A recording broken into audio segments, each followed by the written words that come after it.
السلام علیکم ناظرین، ایڈیٹوریلزم کے اسپیشل پروگرام کے ساتھ میں ہوں بسمہ عنایہ۔ آج کی ٹاپ سٹوریز پہ بات کریں گے۔ ہمارے ساتھ اس وقت موجود ہیں سینئر صحافی اور تجزیہ کار نعیم مصطفیٰ صاحب۔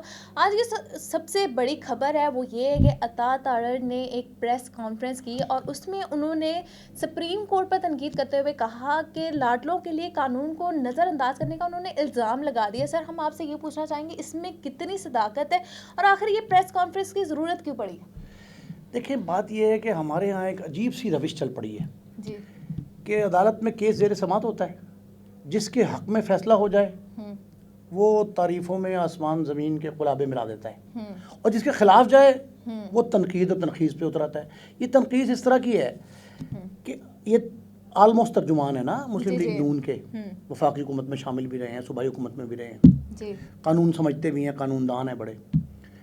اب یہ کہا تو یہ جا سکتا ہے کہ جی عام شہری، عام شخص ہو، عام سیاستدان ہو تو اس پہ تو فوری توہین عدالت لگ جائے گی، لیکن عطا تارڑ صاحب کا بیان جو ہے اگر وہ توہین عدالت کے زمرے میں آتا ہے تو انہیں میرا نوٹس سرو ہونا چاہیے۔ لیکن یہ میں سمجھتا ہوں کہ روایت اور اس روش جو ہے نا، اس کو کنڈم کرنا چاہیے کہ یہ کوئی اچھی بات نہیں ہے کہ جس کے خلاف فیصلہ آئے کوئی وہ دوسرے پہ کہ جی وہ لاڈلا تھا، جی اس کو پریویلیج مل گیا اس کے لیے۔ اگر نواز شریف صاحب پاکستان تشریف لائے، وطن واپس جب آئے ہیں 4 سال کے جلا وطنی گزارنے کے بعد، تو پھر ان کو جو فیسلٹیز دی گئیں تو اس وقت وہ لاڈلے تھے۔ کیا یہ تصور کر لیا جائے کہ اگر آج عمران خان کو فیور دے رہی ہے سپریم کورٹ یا کو دیگر عدالتیں، جو بھی نام لیں آپ، کسی بھی چھوٹی عدالت سے لے کے بڑی عدالت عظمیٰ تک، اگر فیور دے رہے ہیں یا قانون اور دستاویزات جو اویلیبل ڈاکومنٹس ہیں ان کی بنیاد پہ فیصلے کر رہی ہیں عدالتیں، تو وہ لاڈلے کے حق میں جا رہی ہیں۔ اور اگر نواز شریف کے حق میں جا رہی ہو کوئی بات ان کے فیصلے کی، کوئی پہلو جا رہا ہو، تو پھر وہ نواز شریف لاڈلا ہے۔ یہ رواج اور روش جو ہے ختم ہونی چاہیے۔ ہمیں چاہیے یہ کہ ہم حقائق کی بنیاد پہ بات کریں۔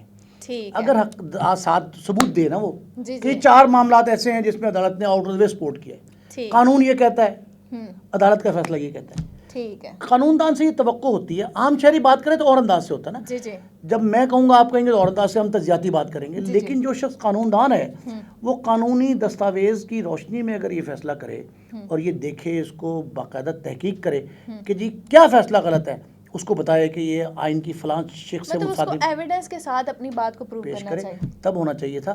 اور اگر یہ درست نہیں ہے اور محض روایتاً ایسا کہا گیا ہے تو پھر ان کو نوٹس سرو ہونا چاہیے توہین عدالت کا۔ علامہ اقبال ڈے ہے تو ہم تھوڑا سا اپنے پروگرام کو لائٹ کرنا چاہ رہے ہیں، تو بچوں کے لیے تھوڑا سا بتا دیں کہ کس طریقے سے انہیں یہ ڈے منانا چاہیے اور اپنی تاریخ کے ساتھ تھوڑا سا جڑنا چاہیے۔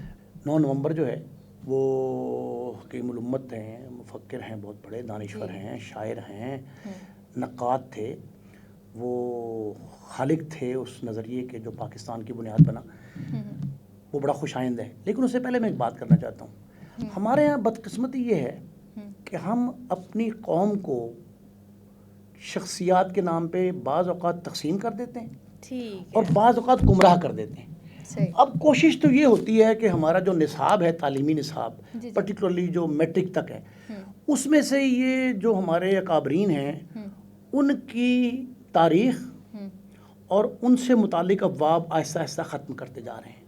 بعض تعلیمی ادارے تو ایسے ہیں جنہوں نے باقاعدہ ختم کر دیا ہے، اور بعض ایسے ہیں جنہوں نے مسخ کر دی ہے تاریخ، اور بعض ایسے بدبخت ہیں جنہوں نے جو ہمارے قیام پاکستان کے یا اقوام عالم کے یا مسلمان قوم کے جو مخالفین تھے ان کی باتیں شامل کر دی ہیں اور اس طرح کی چیزیں نکال دی ہیں۔ سب سے پہلا کام ہمیں کیا کرنا چاہیے؟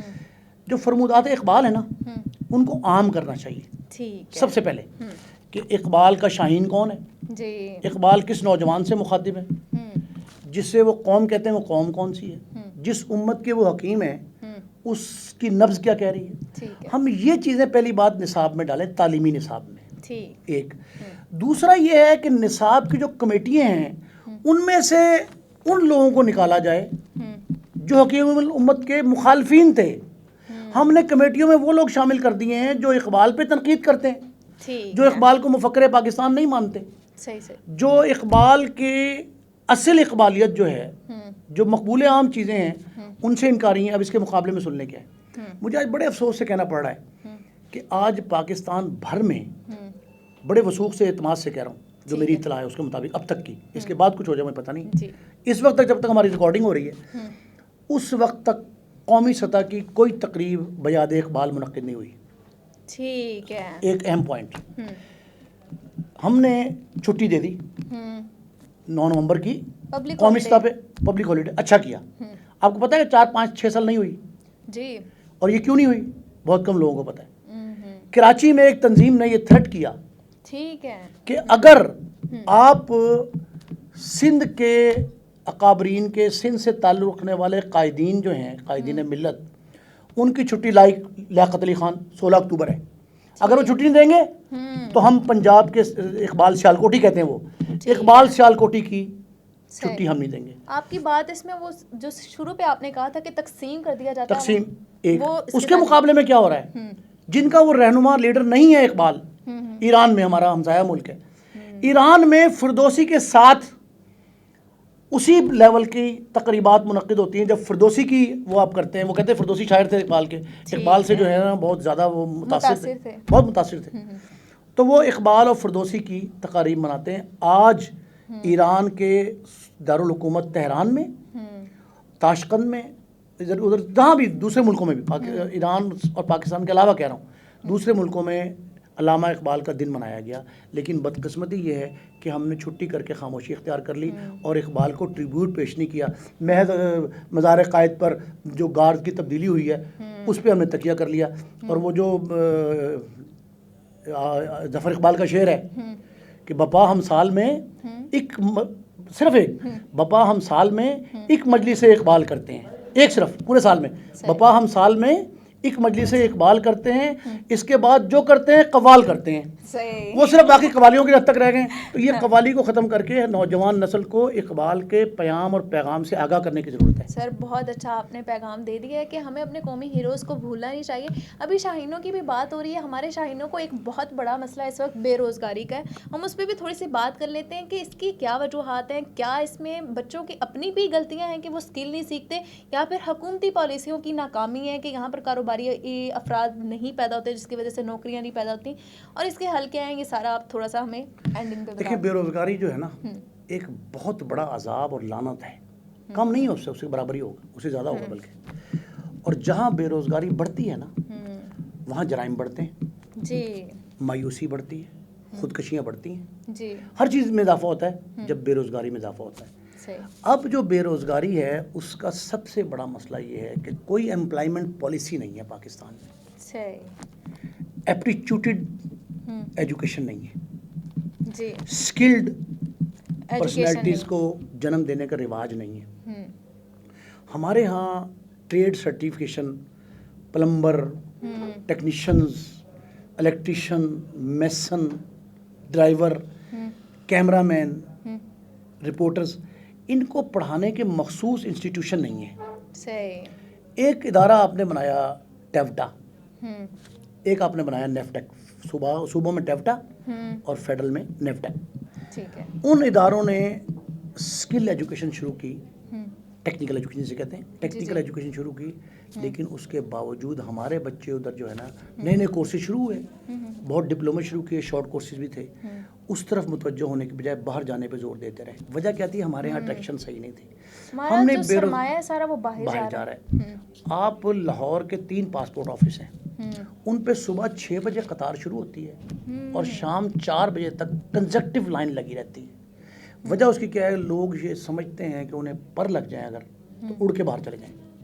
یہ تاثر ختم کرنے کے لیے ہمیں ضروری ہے کہ حکومت کوئی لیبر پالیسی دے, ایجوکیشن پالیسی دے, امپلائمنٹ پالیسی دے. یہ 5-5-10 سال کی لانگ ٹرم پالیسیز ہوں جن کی بنیاد پر مجھے یقین ہو کہ نئی مصطفیٰ کو میٹرک کے بعد, انٹر کے بعد, بی اے کے بعد یہ ایجوکیشن کر لے تو اتنی جاب مل سکتی ہیں. نمبر 1. نمبر 2, جاب کے ساتھ سیکیورٹی مل جائے گی جاب کی. نمبر 3, سیلریز مشاہرہ اچھا ہوگا. نمبر 4, سب سے اہم بات یہ ہے کہ میں جس ماحول میں کام کروں گا وہ ماحول ایسا ہوگا جو میرے مزاج سے ہم آہنگ ہوگا. سیف انوائرمنٹ کریٹ کرنا چاہیے. وہ اس طرح کی کوئی پالیسی نہیں بنی جس کی وجہ سے آج تک جو ہے نا بے روزگاری میں اضافہ ہو رہا. اور بے روزگاری روز روز بڑھنے کی ایک اور وجہ بھی ہے, وہ یہ ہے کہ میرٹ جو ہے نا اس کو ہم فالو نہیں کر رہے. میری خواہش یہ ہوتی ہے کہ میری بیٹی بیٹے کو نوکری مل جائے, بسما کے بچے کو, بہن کو, بھیا بھائی کو نوکری نہ ملے. میرے لیے میرٹ میرے لیے ہونا چاہیے اور بسما کے لیے نہیں ہونا چاہیے. یہ جو سسٹم ہے نا, اس کو ختم کریں. جب یہ ختم ہوگا, بے روزگاری کم ہوگی, تو لوگ باہر جانے کے بجائے اپنے ملک میں رہنے کو ترجیح دیں گے. نمبر 2, اپنے اداروں پہ اعتماد کریں گے. ہمارے اداروں پہ اعتماد ختم ہو گیا. نیفٹیک اور ٹیفٹا بار بار اناؤنس کرتے ہیں کہ ہمارے پاس اسکالرشپس ہیں, کوئی نہیں آتا. باہر کا ایک اسکالرشپ آتا ہے, 100 اپلیکنٹ آئے تھے.